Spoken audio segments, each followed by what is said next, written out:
ചോദിച്ച ഈ പ്രമാണമാണ് നിങ്ങൾ ഒന്നും കയ്യിൽ കൊണ്ടുവരാത്ത ആളുടെ പ്രമാണം വേണം.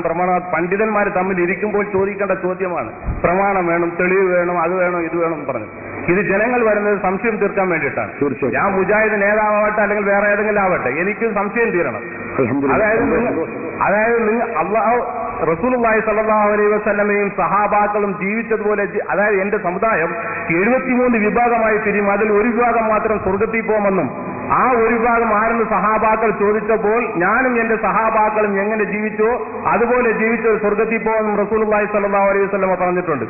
ആ സഹാബാക്കളും റസൂലുള്ളാഹി സ്വല്ലല്ലാഹു അലൈഹി വസല്ലമയും കാരക്കൽ നിന്ന് ഒരു ദിവസം ജീവിച്ചിട്ടുണ്ട്. അതുപോലെ പച്ചല കഴിച്ച് ജീവിച്ചിട്ടുണ്ട്. പ്ലേഗ് രോഗം പിടിച്ച് മരിച്ചവരും പ്ലേഗ് രോഗം പിടിച്ചവരും ഉണ്ടായിരുന്നു. അവരാരും തന്നെ മരിച്ചുപോയ ആരെയും വിളിച്ച് സഹായം തേടിയിട്ടില്ല. അങ്ങനെ ഏതെങ്കിലും തെളിവുണ്ടെങ്കിൽ പറയണം. പിന്നെ ആരാധ്യ മഴയ്ക്ക് വേണ്ടി പ്രാർത്ഥിച്ച കാര്യം, സഹായം ചോദിച്ച കാര്യം പറയരുത്, വേറെ ഏതെങ്കിലും ഒന്ന് പറയണം. ആദ്യം പറഞ്ഞു അയാൾ പിന്മാറി. അത് അതാണ് ഞാൻ അതിനൊന്നും എന്തിനു ഇയാളെ ചോദ്യത്തിന് ഞാൻ മറുപടി പറഞ്ഞിട്ടില്ല. അത് ഞാൻ പറഞ്ഞല്ലോ, ചോദ്യത്തിന് ഞാൻ മറുപടി പറഞ്ഞിട്ടില്ല. അത് ഞാൻ പറഞ്ഞു. അതിന് മുമ്പ് എന്ന് പറഞ്ഞിട്ടാണ് ഞാൻ നേരത്തെ വിശദീകരണം തുടങ്ങിയത്. എന്തായിരുന്നു? അമ്പിയാക്കളോടും ഔലിയാക്കളോടും സഹായം ചോദിക്കാൻ പാടില്ലാതെ ഖുർആൻ പറഞ്ഞിട്ടുണ്ട്. ഒരു വാദം പറഞ്ഞു. അത് തെളിയാൻ ഞാൻ ആവശ്യപ്പെട്ടത്. അതുകൊണ്ട് അത് തെളിയിക്കാൻ കഴിയില്ല. അത് പണ്ഡിതന്മാരോട് ചോദിക്കണമെന്ന് പറയും. പണ്ഡിതന്മാരോട് ചോദിച്ചിട്ട് മറുപടി കിട്ടിയിട്ടില്ല. പലപ്പോഴും ചോദിച്ചതാണ്, ഇതുവരെയും മറുപടി കിട്ടിയിട്ടില്ല. അപ്പൊ നിങ്ങൾക്ക് കഴിയുമെങ്കിൽ നിങ്ങൾക്കും തെളിയിക്കാമല്ലോ എന്നതുകൊണ്ടാണ്, നിങ്ങളെ ബുദ്ധിമുട്ടിക്കാൻ വേണ്ടി ചോദിച്ചതല്ല. അങ്ങനെ നിങ്ങൾ തെറ്റിദ്ധരിക്കരുത്. സംശയ ദൂരീകരണത്തിന് തന്നെയാണ്. വളരെ ആത്മാർത്ഥമായിട്ടാണ് ഞാനിത് പറയുന്നത്. നിങ്ങൾ തെറ്റിദ്ധാരണയിൽ അകപ്പെട്ടിട്ടുണ്ട്, അതിൽ നിന്ന് രക്ഷപ്പെടണമെന്ന ഉറച്ച വിശ്വാസത്തോടെ തന്നെയാണ് ഞാനിത് സംസാരിക്കുന്നത്. അതുകൊണ്ട് ഞാൻ പറയുന്നു, അപ്പൊ ആയത്തിൽ പറഞ്ഞത് അമ്പിയാക്കളോടും ഔലിയാക്കളോടും സുന്നികൾ ചെയ്യുന്ന, അതായത് ലാ ഇലാഹ ഇല്ലല്ലാഹു മുഹമ്മദ് റസൂലുള്ളാഹി എന്ന് വിശ്വസിക്കുന്ന സത്യവിശ്വാസി ആ അമ്പിയാക്കളും ഔലിയാക്കളും അടിമയാണ്, റസൂലാണ്, വലിയാണ് എന്ന് വിശ്വസിച്ചുകൊണ്ട് അവരോട് ചോദിക്കുന്ന സഹായാർത്ഥന അത് ഈ ആയത്തിന്റെ പരിധിയിൽ പെടുമെന്ന് നിങ്ങൾക്ക് പറയാൻ കഴിഞ്ഞിട്ടില്ല, തെളിയിക്കാൻ കഴിഞ്ഞിട്ടില്ല. ആയത്തിൽ അങ്ങനെ വിശദീകരണം അല്ലാതെ അങ്ങനെ ഒരു ഖുർആൻ പണ്ഡിതൻ പറഞ്ഞിട്ടില്ല. ഇതാണ് ഞാൻ പറയുന്നത്. അപ്പൊ ഇനി നിങ്ങളുടെ മൂന്നാമത്തെ ചോദ്യം, അല്ലെങ്കിൽ ആ ഇതിനുള്ള ഒന്നാമത്തെ ചോദ്യം എന്താണ്? അപ്പൊ നിങ്ങൾ പറഞ്ഞ വാദം നിങ്ങൾക്ക് തെളിയിക്കാൻ കഴിഞ്ഞിട്ടില്ല. അത് ഞാൻ ഒന്നുകൂടി അടിവരയിടുകയാണ്. എന്ന് പറഞ്ഞത് അല്ലാഹു അല്ലാത്ത ദൈവങ്ങൾക്ക് ആരാധിക്കുന്നതിനെ കുറിച്ചാണ് എന്ന് ഞാൻ നിരവധി തഫ്സീറുകൾ രേഖപ്പെടുത്തി നിങ്ങളോട് പറഞ്ഞു. അല്ലാഹു അല്ലാത്ത ദൈവങ്ങൾക്ക് ആരാധിക്കാൻ പാടില്ല, അതിൽ സുന്നികൾക്ക് തർക്കമില്ല, അതിനെപ്പറ്റി നമ്മുടെ ചർച്ചയുമില്ല.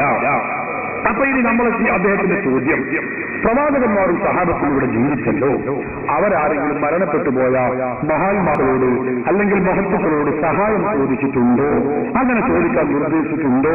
ഇതാണ് അദ്ദേഹം പറഞ്ഞത്. ഉണ്ടല്ലോ, ഇഷ്ടം പോലെ. ഞാൻ തെളിവ് ഞാൻ പറയും, മറുപടി പറയുന്ന നേരത്തെ ഞാൻ പറയും.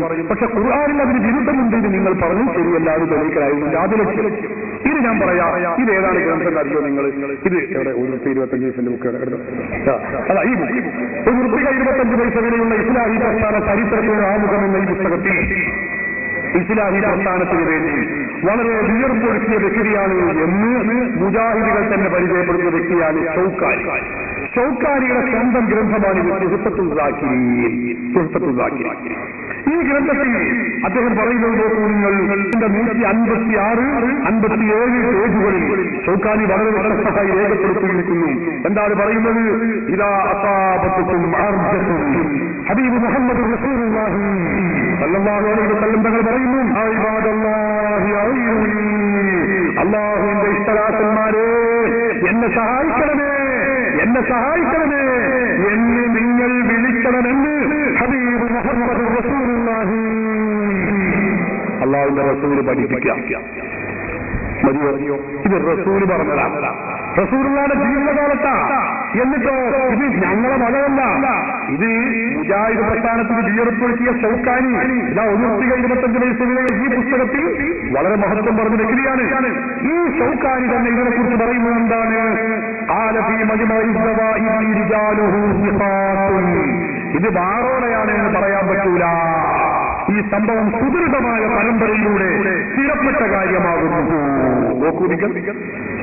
സുദൃഢമായ പരമ്പര. എന്നിട്ട് അദ്ദേഹം പറഞ്ഞു, ഈ ഹദീസിലുണ്ട് തെളിവുണ്ട് അലാ ജവാസിൽ ഇസ്തിആനത്തി, സഹായം ചോദിക്കൽ അനുവദനീയമാണ് എന്നതിന് രേഖയുണ്ട്.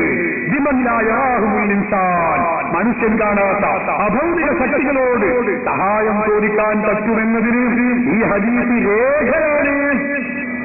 ഇത് സഭന്റെ പ്രസിഡന്റ് പറഞ്ഞതല്ല, കാന്തപുരം ഉസ്താദ് പറഞ്ഞതല്ല, ഉള്ളാത്തങ്ങൾ പറഞ്ഞതല്ല.